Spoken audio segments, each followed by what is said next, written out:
Bonjour Monseigneur Chauvet. Bonjour. Merci d'avoir accepté l'invitation de l'LCI. Vous êtes recteur de Notre-Dame de Paris, cette magnifique cathédrale qui renaîtra à la vie dans quelques mois. Nous allons en parler. Allez-vous célébrer une messe de Noël ce soir, Monseigneur Chauvet? Oui, je serai à Saint-Germain-l'Auxerrois puisque la liturgie cathédrale se retrouve à Saint-Germain-l'Auxerrois. Donc à Paris, hein? Et donc à Paris, en face du Louvre. En face du Louvre, voilà. Pour ceux qui ne sont pas à Paris, n'ont pas la chance d'être à Paris, ou ont la chance de ne pas être à Paris, je ne sais pas. Je voulais préciser le lieu que vous citiez, donc Saint-Germain-l'Auxerrois. Est-ce que vous redoutez qu'à cause du virus, il y ait moins de personnes, ou est-ce que vous redoutez qu'à cause du virus, il y ait trop de personnes dans les églises? Alors j'espère qu'il y aura, j'allais dire, assez de personnes. Je veux dire par là que Noël, fêter Noël, c'est aussi cette messe de la nuit qui est... Voilà, d'abord le sommet, pour nous chrétiens en tout cas. Il y aura le réveillon ensuite, il y aura toute la fête possible. Mais je crois que c'est bien qu'on puisse se retrouver dans nos églises. Alors on va faire comme d'habitude d'ailleurs, on ne change pas. Hein. Vous savez, dès que vous rentrez, on vérifie que vous avez le masque, on vous met Vous vérifiez les passes vaccinaux ou pas? Alors non, on ne vérifie pas les passes, d'abord parce que j'aurais même pas les appareils. Et puis, si vous avez 500 personnes, vous imaginez qu'ils vont avoir la queue dehors. Donc, il faut qu'ils arrivent au moins 1h30 avant. Non, on ne fait pas cela. En revanche, on met le gel. La liturgie ne peuvent pas enlever le masque. Il n'y a pas de geste de paix. Vous avez un moment où on doit se donner la paix. On peut simplement faire un geste de la tête, mais les mains jointes, surtout pas se donner les mains. Ensuite, il y a la communion. La communion, elle se fait dans la main. Le prêtre qui donne la communion se met du gel juste avant. Les hosties consacrées, elles sont protégées.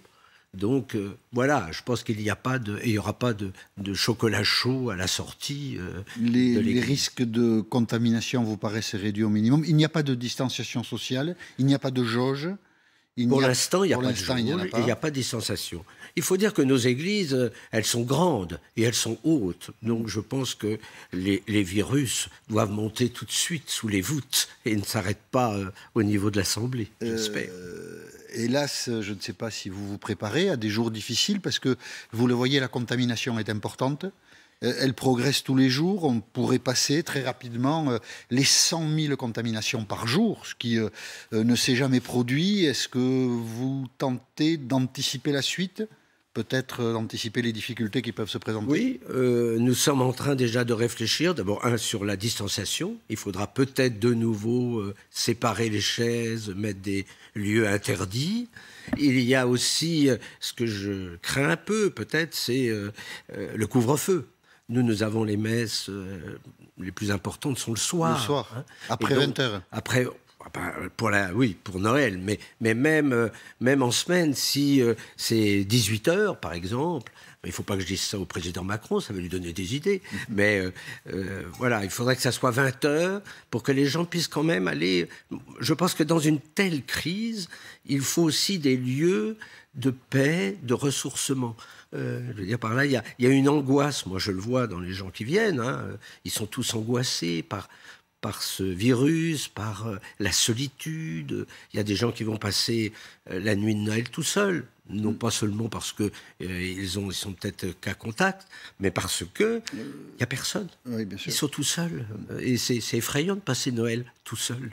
Et est-ce que vous sentez à l'affluence dans les églises le poids du virus? Est-ce qu'il y a moins de monde dans les églises aujourd'hui ou... C'est vrai qu'il y a, après le grand confinement qu'on a vécu, j'avais constaté, moi, 30% en moins.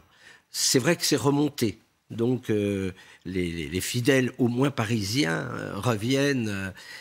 Nous avons, nous, la chance d'être en direct aussi sur une chaîne catholique. Donc, c'est vrai aussi que nous touchons beaucoup de personnes, des fidèles dans les EHPAD, des personnes seules, dans des lieux où il n'y a plus d'église, où il n'y a plus de messe.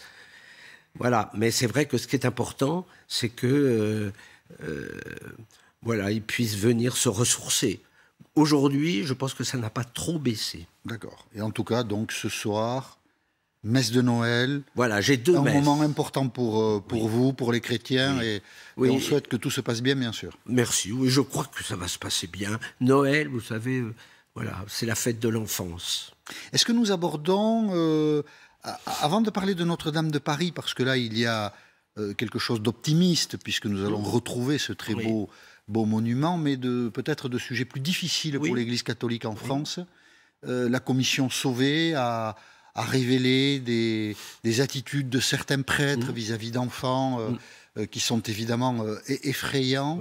Puisque nous sommes à la fin de l'année, avec le recul, comment se porte l'Église catholique en France et que reste-t-il de ce choc, de cette secousse?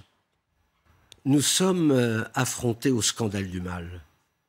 Comment des prêtres ont pu user de leur sacerdoce pour abîmer des enfants? C'est le scandale par excellence. Alors, je crois qu'on a bien fait de faire la vérité pour que, on voit l'ampleur de ce drame, parce que c'est un séisme. On ne pouvait pas imaginer autant de prêtres pervers et autant de victimes. Aujourd'hui, l'Église, elle va avoir du mal à s'en remettre. Je ne parle pas de tout ce qu'il faudra payer, bon, ça on paiera, mais plus fondamentalement, oui. Moralement, pour le sacerdoce. C'est vrai, quand même, Dieu merci, 97% des prêtres ne sont pas des pervers, mais moi je veux parler au nom de ces prêtres. Nous sommes touchés aussi par cela, par des frères prêtres qui ont pu commettre de telles choses. J'évoquais, à partir de Noël, c'est la fête de l'enfance. Comment voulez-vous le contraste qu'il y a, hein? Ce petit enfant, le fils du Père éternel, on va avoir un petit enfant dans une crèche, et nous, prêtres, on va profiter de ce petit enfant pour le martyriser, le blesser. Comment réagissent vos fidèles? Est-ce qu'il y a eu beaucoup de reproches? Non. Je dois dire que dans ma paroisse, j'ai eu beaucoup de chance parce que j'ai eu beaucoup de personnes qui m'ont dit « on est avec vous ». Voilà, mais il y avait aussi la souffrance, de se dire « mais comment l'Église a-t-elle pu faire cela ?» Voilà, c'est vrai qu'il y avait une souffrance, et elle est toujours là, la souffrance. On en parle peu, mais il y a aussi à l'intérieur de l'Église une contestation des travaux de la Commission Sauvé, une exagération, une extrapolation des chiffres. Ça existe aussi dans l'Église et on en parle peu, peut-être parce que on n'a pas envie de se mêler des affaires de l'Église, mais l'Église c'est une communauté humaine traversée de contradictions et de débats. Oui, c'est le nombre de prêtres, ça, je pense que ça a été, on a les dossiers, donc c'est clair. C'est le nombre des victimes où il y a une contestation sur le chiffre. C'est une estimation de toute façon. C'est une estimation. Je pense qu'on le saura un peu plus tard quand on aura tous les dossiers pour payer les frais. Est-ce que vous faites partie des prélats qui pensent qu'il y a une exagération, qu'on a lancé des chiffres qui ne correspondent peut-être pas à la réalité et ça nuit à l'Église? Mon désir, c'est que le chiffre soit un peu plus bas, naturellement, pour moi. Mais vous savez, il y aurait 100 victimes, que ça serait 100. Ça ne serait pas le problème, le chiffre. Oh oui, pour moi, le chiffre n'est pas le problème.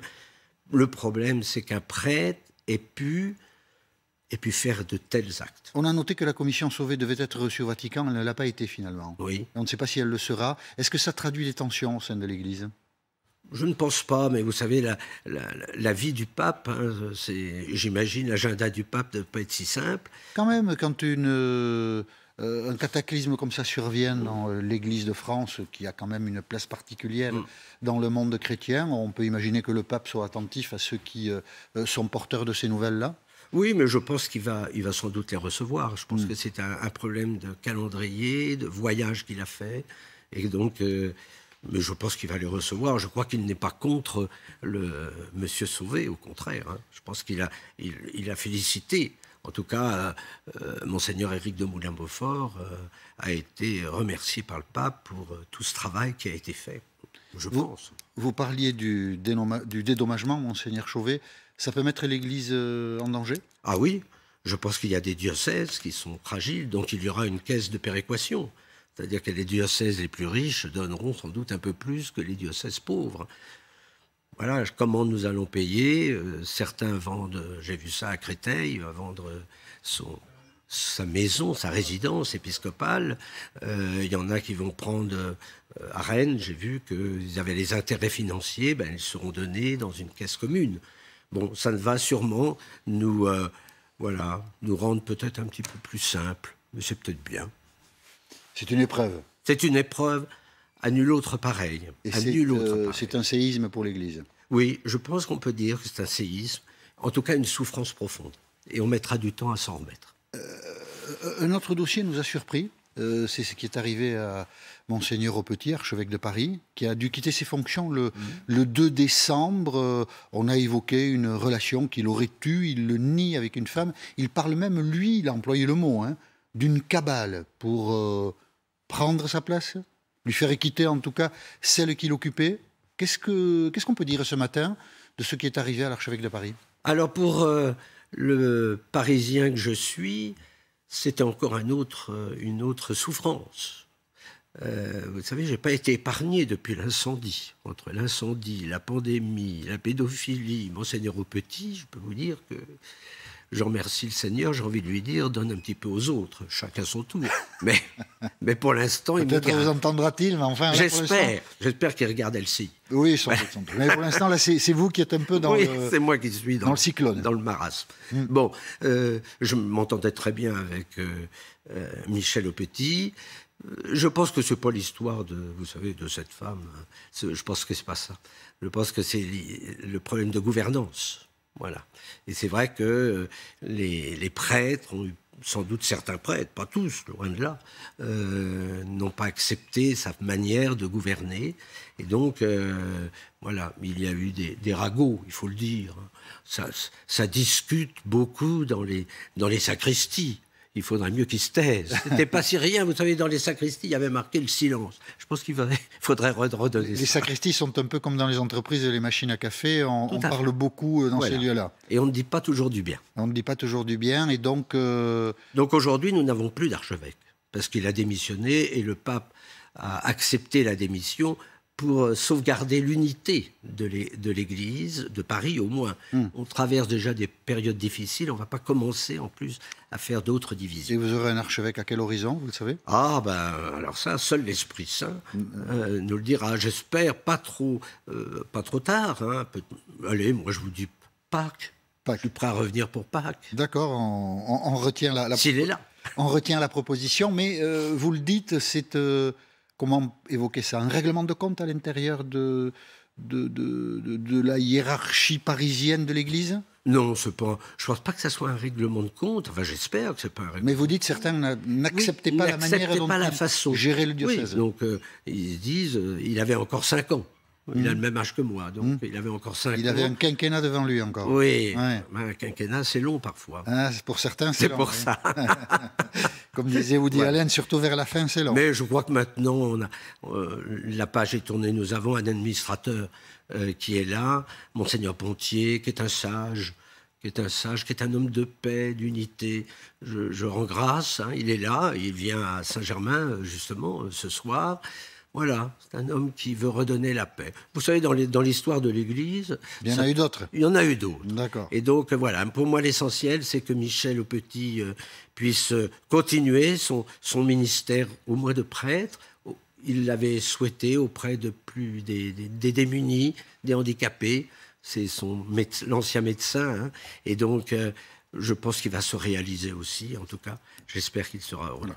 La référence au médecin, Monseigneur Aupetit était... Et médecin. Médecin, oui, médecin, bien sûr. Voilà. Est-ce que tout ceci fait réfléchir l'Église à sa situation dans la société, le célibat, la nécessité peut-être d'avoir une famille pour mieux exercer son ministère? On a l'impression que tous ces faits-là, qui sont durs à admettre, ne favorisent pas beaucoup la discussion et la réflexion. Peut-être que je me trompe?